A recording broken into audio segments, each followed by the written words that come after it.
Hey guys, today's video we're going to be going over the Black Ops 7 leaks that have been dropping recently. We've had some gameplay details and some images come out. Obviously I can't put the images on screen, but the leaks that have been dropping, they do seem underwhelming compared to what we have known in the past. And I'll just give you a quick example. Some of you may remember when the leaks first started dropping about this game, the rumor was that the map pool would be Black Ops 2 remastered maps. And I'm not going to waste any time. I'm just going to put the image on screen for you right now. Charlie Intel tweeted this out about 2 days ago. Now, the leaks say we're only getting 3 Black Ops 2 remastered maps: Hijacked, Raid, and Express. If you remember, the leaks for Black Ops 7, when they first started coming out, when they first started dropping, was that the entire Black Ops 2 map pool was going to get remastered. And I know leaks are subject to change, but we've gone from the entire Black Ops 2 map pool to only 3 Black Ops 2 maps. I don't know if that's because the entire Modern Warfare 2 remastered map pool lowered their sales when they dropped MW3.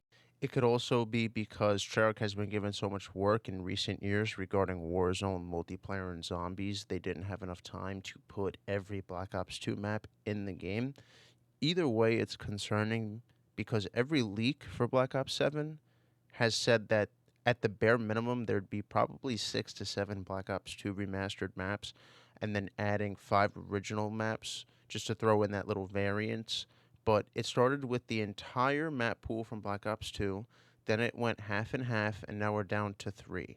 Now, I don't know if they would do this, but Call of Duty to me seems like they've reached a point where they actually would only put 6 to 8 multiplayer maps in a game. So if we're only getting 3 remasters, it's not out of the question to say at most, we could be getting 8 original maps, and that's being a little generous.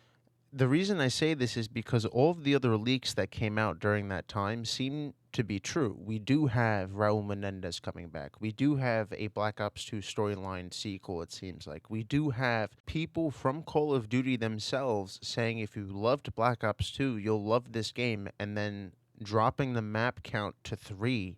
It's kind of concerning. So we'll see how that goes. It seems like we're going towards AI maps again and drip feeding the content. Not surprised by that. And then something interesting regarding the campaign. It says Call of Duty Black Ops 7 will reportedly have a final campaign mission that is a 32-player extraction-based shooter mission where the players can lose all of their loot if they die. It seems like they took DMZ and made it into a final campaign mission. That's kind of depressing. I digress. It does seem like we have some other leaks with some images about some gear, equipment. I don't want to put these images on screen because they could be subject to copyright.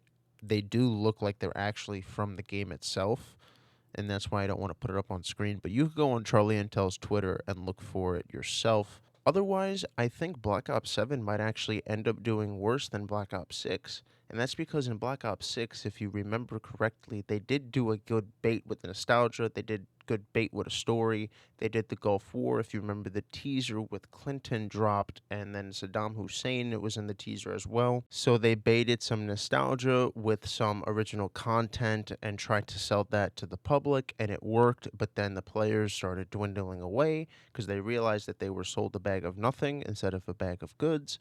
Now Black Ops 7 is trying to do the same thing with the Black Ops 2 storyline rather than the Black Ops 1 storyline, and now we see the fact that it's not working. People don't want to buy it. It's not going to work out because you're going to sell nostalgia again, drip feed the content, drip feed the content, drip feed the content, until a point where your player base leaves and you're just going to capitalize on selling your next game.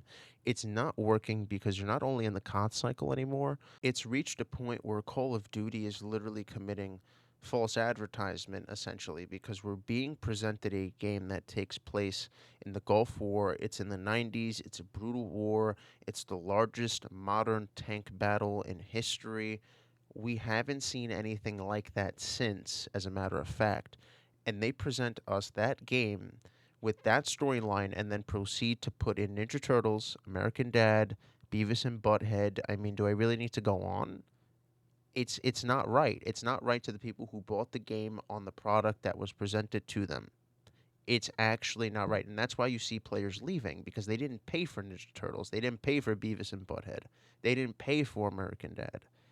They paid for war. They paid to see the grittiness. They paid to see tanks. They paid to see missiles. But they didn't get any of that. They got Captain Price hunting missiles in Modern Warfare 3. They get dull campaigns now. There's no passion, not even in the campaigns anymore.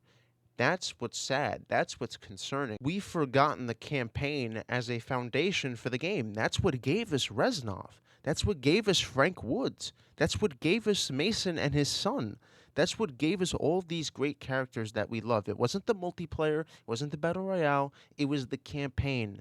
Anybody who's played this franchise from the start, from the very start, knows if you've beaten the campaign, you load up multiplayer for the first time, you play a couple maps, and you're walking through the map, and you're like, huh, this looks familiar. You want to know why? Because you were playing it in the campaign about 2 hours ago. That's why. And you might be saying, well, if they made maps out of the campaign missions, you'd just say they're recycling content. It's better than recycling portions of a Warzone map. It's something new every time regardless. I don't understand the concept of that. And at least it's fitting the theme. What happens if the Warzone map doesn't fit the theme? What happens if the Warzone map is from the 80s, but it's Modern Warfare? It doesn't make any sense. At least the campaign missions go with the theme. They're in the setting. They go with the aesthetics. They go with the atmosphere of the game. I always say that. The reason why we have those multiplayer experiences from back then in prime Call of Duties is because the campaigns themselves were in their prime. There's a reason why you also remember the stories of the campaign just as much as you do your multiplayer experiences.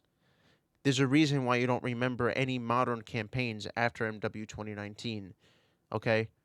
There's a reason for that. The passion's not there. It's one thing that I've noticed recently that's made me very, very upset about this franchise. We need a good campaign as a foundation for the game. It can't be a season pass. It can't be a battle royale. It can't be zombies. It has to be passion. You have to know what game you're making from the start. You have to know what your fan base wants. And that's where I'm going to leave it at the end of the day. That's why Battlefield 6 is killing it right now. And that's why Black Ops 7 looks like they're struggling with their marketing already. Obviously, don't pre-order it. Just don't even buy it when it comes out. It's a waste of your money. Play Battlefield 6 until GTA 6 comes out. Play anything else. Play Halo. Play Counter-Strike.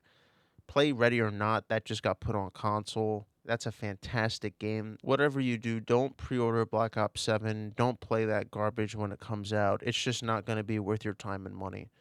And yeah, that's all I got for you guys. I'll see you in the next one. Peace.